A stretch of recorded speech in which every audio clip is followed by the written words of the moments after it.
ചേട്ടൻ കുറച്ച് ദിവസമായിട്ട് വീട്ടിലുള്ളതുകൊണ്ട് എനിക്ക് സുഖമാണ് കേട്ടോ. കല്ലൂസിൻ്റെ കുറേ കാര്യങ്ങളൊക്കെ ആൾ തന്നെ നോക്കും. അപ്പോഴത്തെ അച്ഛനും മോനും ചെടിയൊക്കെ നനയ്ക്കാനും റെഡിയൊക്കെയാണ്. കല്ലൂസിന് മണ്ണിൽ കളിക്കാനും വെള്ളത്തിൽ കളിക്കാനും എല്ലാ പിള്ളേരുടെ പോലെയും ഭയങ്കര ഇഷ്ടമാണ് കേട്ടോ.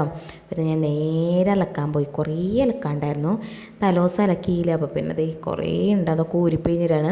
അപ്പോൾ കല്ലൂസിനെ നോക്കാൻ ആരെങ്കിലും ഉണ്ടെങ്കിൽ എനിക്ക് ഭയങ്കര ആശ്വാസം. അപ്പോഴേക്കും അച്ഛനും മോനും കൂടി വാർക്കയുടെ മുകളിൽ പോയിട്ടോ. അവിടെ നിന്ന് സൺസെറ്റ് കാണാൻ നല്ല രസമാണ് കേട്ടോ. സൂര്യൻ ഇങ്ങനെ താഴ്ന്ന് പോകുന്നത്. അപ്പം ഞാനും കുറേ നേരം പോയിരുന്നു. പിന്നെ കുറേ മീനൊക്കെ നന്നാക്കി അതൊക്കെ ഫ്രിഡ്ജിൽ കയറ്റിയിട്ട് നാളേക്ക് കറി വെക്കാനായിട്ടും. പിന്നെ പൈനാപ്പിൾ ഉണ്ടായിരുന്നു, അത് ചെത്തി ജ്യൂസ് അടിക്കാനായിട്ട് വെച്ചു. എനിക്ക് ഭയങ്കര ഇഷ്ടമാണ് പൈനാപ്പിൾ. ചുമയുള്ള പിള്ളേർക്കൊക്കെ പൈനാപ്പിൾ നല്ലതാണെന്ന് പറഞ്ഞു കേട്ടിട്ടുണ്ട് കേട്ടോ.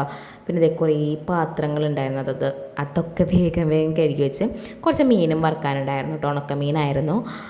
അപ്പോൾ അത്രയുള്ളൊരു കുട്ടി വീഡിയോ ആണ്. ഇഷ്ടപ്പെട്ടാൽ ലൈക്ക് ചെയ്യുക, ഷെയർ ചെയ്യുക, സബ്സ്ക്രൈബ് ചെയ്യുക. ബൈ.